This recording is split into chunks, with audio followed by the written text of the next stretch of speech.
And the last video, just this very quickly because I think I've gone over the key points for question 1. If you're going to do question 2, you can see that it's very much a theme based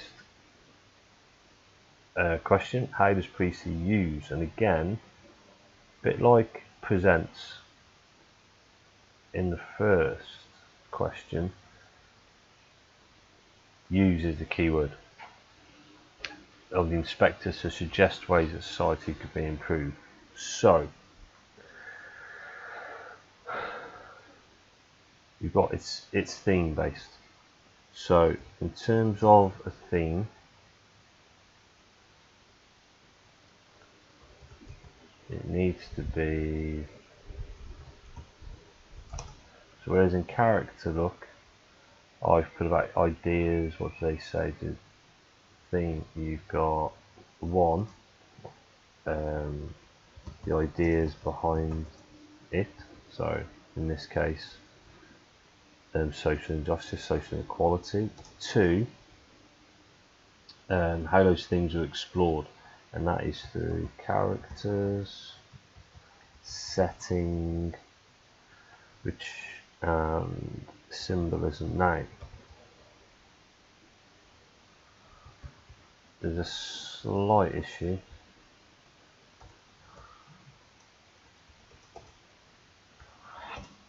in that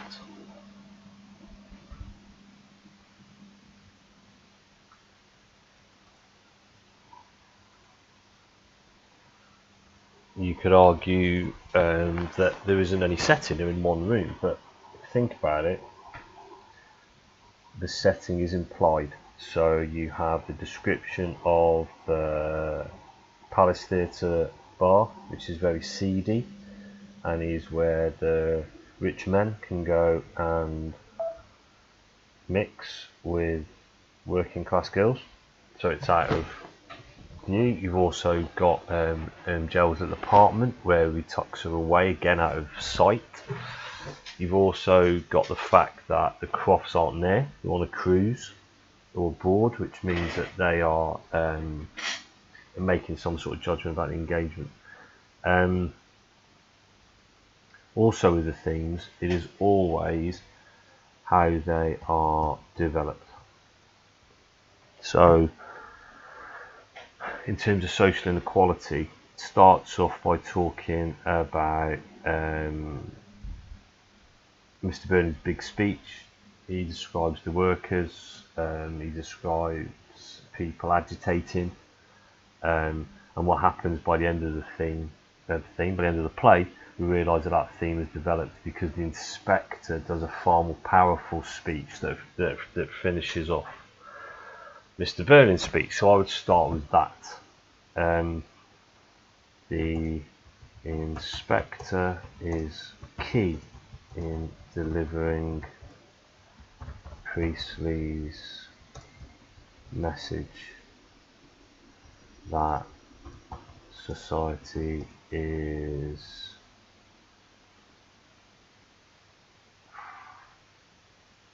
unequal. Is that a word? Society is fractured with social inequality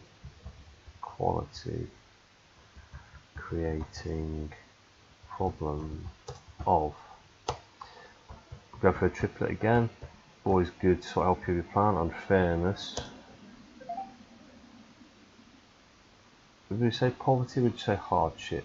I think hardship is a bit more powerful. Hardship and exploitation. Because the way that they're not paid them properly, and then the way that basically Eva Smith is exploited by everybody she comes across. Now I would try and think of 3 specific things. So you've got the speech, talks about the way society can be improved.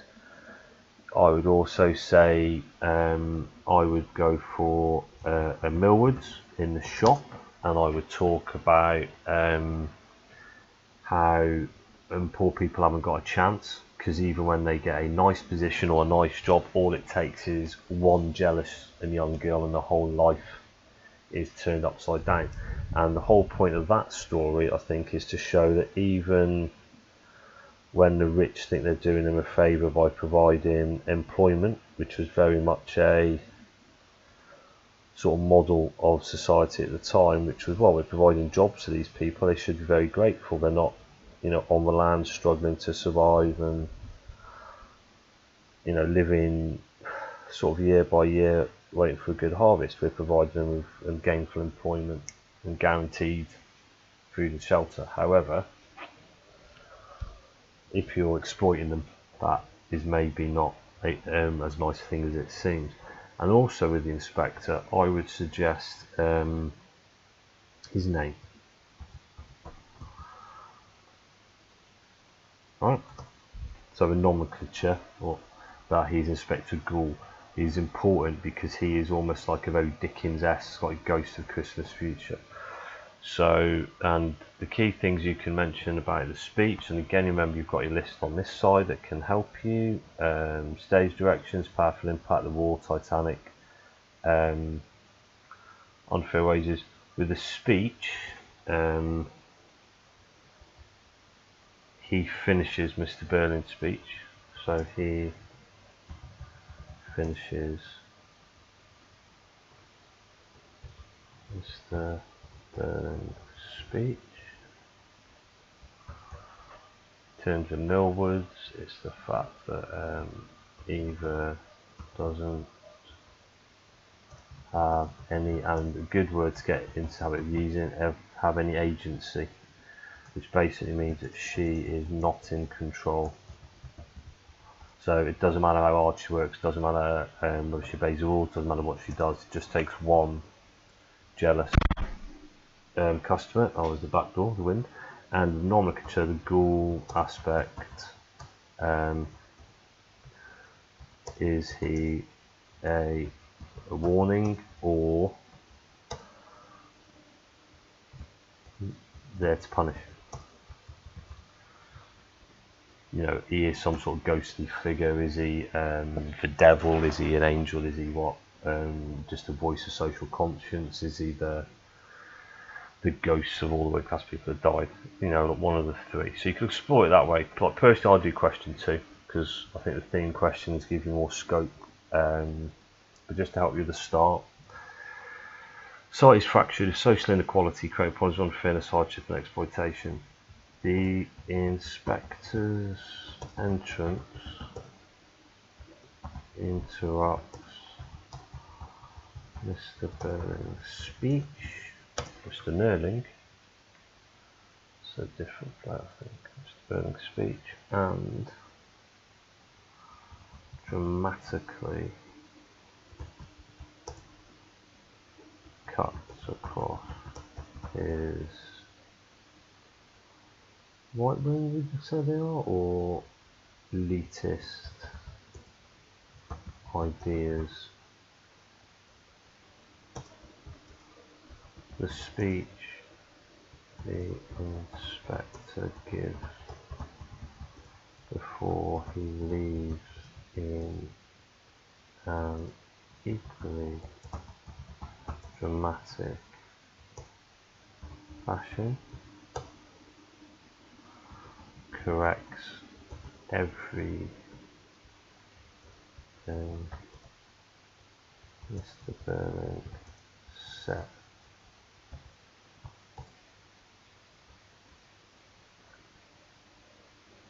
And then here I talk about the war just happened and that people weren't going to stand for it anymore, how society had basically sacrificed itself twice in blood to make sure that the rich people could carry on with the status quo, with the way things were. So I discuss things like that. Right, I'm going to stop now because I feel I've been rambling a bit and you need to watch them and need to actually do. Have a go. If you're stuck, you've got this list on the left, and if you're really stuck, you've got my examples here. If you're not sure, you've had a lot of revision material sent to you about an inspector course, like look back over that, like do a plan, and then see as you go. Right, thank you. Oh, and don't forget you submit it through class charts. Bye.